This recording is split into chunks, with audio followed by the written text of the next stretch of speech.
আমরা তো সারাক্ষণই শব্দের মধ্যে ডুবে থাকি, তাই না?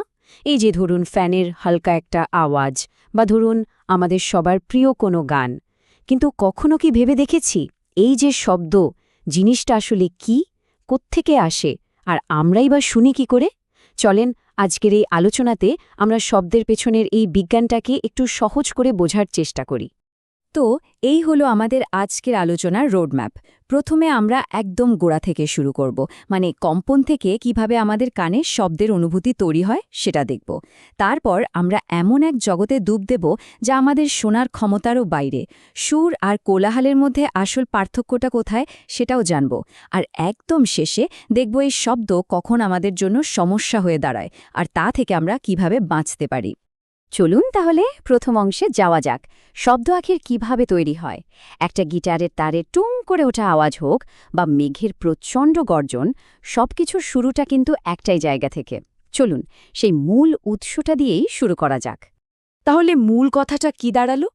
যে কোনো শব্দের জন্ম হয় কম্পন বা ভাইব্রেশন থেকে।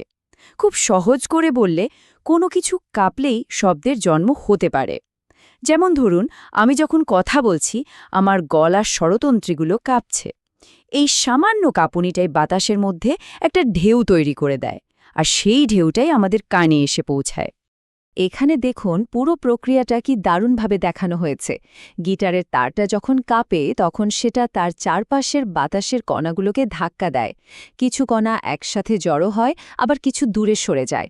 অনেকটা শান্ত পুকুরে ঢিল ছুড়লে যেমন ঢেউ ছড়িয়ে পড়ে, ঠিক সেভাবেই এই সংকোচন আর প্রসারণের ঢেউটা আমাদের কান পর্যন্ত শক্তি বয়ে নিয়ে আসে। একদম শেষে আমাদের কানের পর্দা যখন কাঁপে তখনই আমরা শব্দটা শুনতে পাই। আমরা তো জানি যে আমরা শব্দ শুনতে পাই, কিন্তু আমাদের এই শোনার ক্ষমতারও একটা সীমা আছে। আচ্ছা, এমন কি হতে পারে যে আমাদের চারপাশে এমন অনেক শব্দ ভেসে বেড়াচ্ছে যা আমরা টেরই পাচ্ছি না? চলুন এবার সেই অদৃশ্য শব্দের জগতে একটু ঢুঁ মেরে আসি। তো আমাদের কান কিন্তু সব শুনতে পায় না। এর একটা নির্দিষ্ট সীমানা আছে। এই যে দেখুন, 20 হার্টজ থেকে শুরু করে 20,000 হার্টজ পর্যন্ত, মানে এটাই হলো আমাদের শোনার দুনিয়া। এর থেকে কম কম্পাঙ্কের কোনো শব্দ, ধরুন একদম গভীর কোনো গর্জন, বা এর চেয়ে অনেক বেশি কম্পাঙ্কের তীক্ষ্ণ কোনো আওয়াজ, আমাদের কান সেগুলোকে ধরতেই পারে না। আমাদের কাছে এই সীমানার বাইরের জগৎটা কিন্তু একদম পুরোপুরি নীরব। এখন এই স্লাইডটা কিন্তু বেশ মজার। দেখুন অন্য প্রাণীদের তুলনায় আমাদের শোনার ক্ষমতা কতটা সীমিত। একটা কুকুর আমাদের চেয়েও অনেক কম আর অনেক বেশি কম্পাঙ্কের শব্দ শুনতে পায়। বিড়াল তো আরও বেশি। আর বাদুড়ের কথা তো ভাবাই যায় না, প্রায় 1,10,000 হার্টজ পর্যন্ত। ওরা এমন সব শব্দ ব্যবহার করে পথ চলে যা আমাদের কল্পনারও বাইরে। এবার আসা যাক ইনফ্রাসনিক ওয়েভ বা শব্দেতর তরঙ্গের কথায়। এগুলো হলো সেই শব্দ যাদের কম্পাঙ্ক 20 হার্টজেরও কম, মানে এতই গভীর যে আমাদের কান তা শুনতে পায় না। কিন্তু অনেক প্রাণী, যেমন হাতি বা তিমি, এই তরঙ্গ ব্যবহার করে বহু দূর পর্যন্ত যোগাযোগ করে। আবার ভূমিকম্পের মতো বড় প্রাকৃতিক দুর্যোগের সময়ও কিন্তু এই তরঙ্গ তৈরি হয়। ভাবা যায় যে শব্দ আমরা শুনতেই পাই না, সেটা বিজ্ঞানীদের জন্য কত দরকারি। পারমাণবিক বিস্ফোরণ হচ্ছে কিনা তা নজরদারি করা, বা ভূমিকম্পের পূর্বাভাস দেয়া, এমনকি চোখের চিকিৎসার মতো সূক্ষ্ম কাজেও এই অদৃশ্য তরঙ্গ ব্যবহার করা হয়। এটা আসলেই দারুণ একটা ব্যাপার।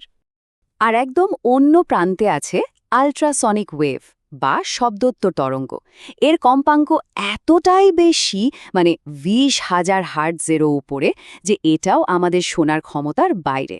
কিন্তু প্রযুক্তি আর প্রকৃতির জগতে এর কার্যকারিতা কিন্তু অসম্ভব। এই শব্দোত্তর তরঙ্গের ব্যবহার তো আমাদের দৈনন্দিন জীবনের অংশ হয়ে গেছে। যেমন ধরুন আল্ট্রাসোনোগ্রাফি, যা দিয়ে ডাক্তাররা শরীরের ভেতরের অঙ্গপ্রত্যঙ্গ বা গর্ভের শিশুর অবস্থা দেখেন।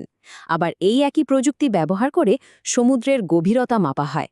আর হ্যাঁ, বাদুড় যে ঘুটঘুটে অন্ধকারেও ঠিকঠাক উড়ে বেড়ায়, তার পেছনে রহস্য কিন্তু এই আল্ট্রাসাউন্ড। বেশ, আমরা তো শব্দ কি আর তার কত রকম ফের আছে তা জানলাম, কিন্তু একটা প্রশ্ন থেকেই যায়, কেন কিছু শব্দ আমাদের শুনতে এত ভালো লাগে, যেমন গানের সুর, আর কিছু শব্দ যেমন হর্নের আওয়াজ এত বিরক্তিকর লাগে? চলুন এই রহস্যটা ভেদ করা যাক। আসলে পুরো ব্যাপারটা হলো শৃঙ্খলা আর বিশৃঙ্খলার খেলা। যখন কোনো কম্পন খুব নিয়মিত আর ছন্দবদ্ধ হয়, মানে একটা নির্দিষ্ট প্যাটার্ন মেনে চলে, তখন সেটা আমাদের কানে সুর হয়ে ধরা দেয়, যেমন গিটারের সুর। আর যখন কম্পনগুলো হয় একদম এলোমেলো, অনিয়মিত, কোনো নিয়মকানুন মানে না, তখনই সেটা হয়ে যায় কোলাহল, যেমন ধরুন বাজারের হইচই বা গাড়ির হর্নের শব্দ। শব্দের আরও একটা খুব গুরুত্বপূর্ণ বৈশিষ্ট্য হল এর তীব্রতা বা ইন্টেন্সিটি। সহজ ভাষায় বলতে গেলে একটা শব্দ কতটা শক্তিশালী বা জোরালো, মানে প্রতি সেকেন্ডে একটা নির্দিষ্ট জায়গার উপর দিয়ে কী পরিমাণ শব্দশক্তি বয়ে যাচ্ছে, সেটাই হলো তীব্রতা।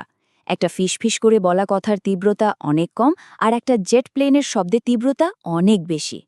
শব্দের তীব্রতার কথা যখন উঠলই, তখন একটা খুব জরুরি বিষয়ে কথা বলা দরকার। সেটা হলো শব্দ দূষণ। আমাদের চারপাশের এই শব্দগুলো যখন সহ্যের সীমা ছাড়িয়ে যায়, তখন সেটা আমাদের শরীর আর মনের ওপর মারাত্মক প্রভাব ফেলে। চলুন দেখি ব্যাপারটা কি। এখন এই যে শব্দ দূষণের কথা বলছি, এটা মাপা হয় ডেসিবেল একক দিয়ে। কিন্তু মজার ব্যাপার হলো, এই স্কেলটা কিন্তু সাধারণ স্কেলের মতো না, এটা হলো লগারিথমিক। মানে বিষয়টা একটু বুঝিয়ে বলি। ডেসিবেল রিডিং যদি মাত্র 10 বাড়ে, তাহলে শব্দের শক্তি কিন্তু 10 গুণ বেড়ে যায়। ভাবা যায়? তার মানে 80 ডেসিবেলের একটা শব্দ 70 ডেসিবেলের শব্দের চেয়ে মোটেও দ্বিগুণ নয়, বরং 10 গুণ বেশি শক্তিশালী। কাজে এখানে সামান্য পার্থক্যও কিন্তু বিশাল একটা প্রভাব ফেলে। শব্দদূষণের কারণগুলো তো আমাদের সবারই জানা। বিশেষ করে শহরের জীবনে আমরা প্রতিনিয়ত এর শিকার হই। যেমন ধরুন, যানবাহনের কান ফাটানো হর্ন, উৎসব অনুষ্ঠানের লাউডস্পিকারের অনিয়ন্ত্রিত ব্যবহার, কলকারখানার আওয়াজ বা বিভিন্ন কনস্ট্রাকশনের কাজ। তবে ভালো খবর হলো, এই দূষণ কমানোর উপায় আমাদের হাতেই আছে। যেমন হর্ন বা লাউডস্পিকার ব্যবহারের ক্ষেত্রে নিয়মকানুন মেনে চলা, আবাসিক এলাকা থেকে শিল্প কারখানা দূরে রাখা, আর সবচেয়ে সহজ কিন্তু দারুণ কার্যকর একটা উপায় হলো বেশি করে গাছ লাগানো। গাছপালা কিন্তু প্রাকৃতিক সাউন্ড ব্যারিয়ার হিসেবে কাজ করে, মানে শব্দ শোষণ করে দূষণ কমাতে সাহায্য করে। তাহলে সবশেষে একটাই প্রশ্ন, আমরা যে শব্দময় পরিবেশে বাস করছি, তাকে আমরা কেমন চাই, সুরেলা নাকি কোলাহলপূর্ণ? একটু সচেতন হলেই কিন্তু আমরা আমাদের চারপাশের এই জগৎটাকে আরও শান্ত আর শ্রুতি মধুর করে তুলতে পারি। ব্যাপারটা নিয়ে ভাবার সময় এসেছে।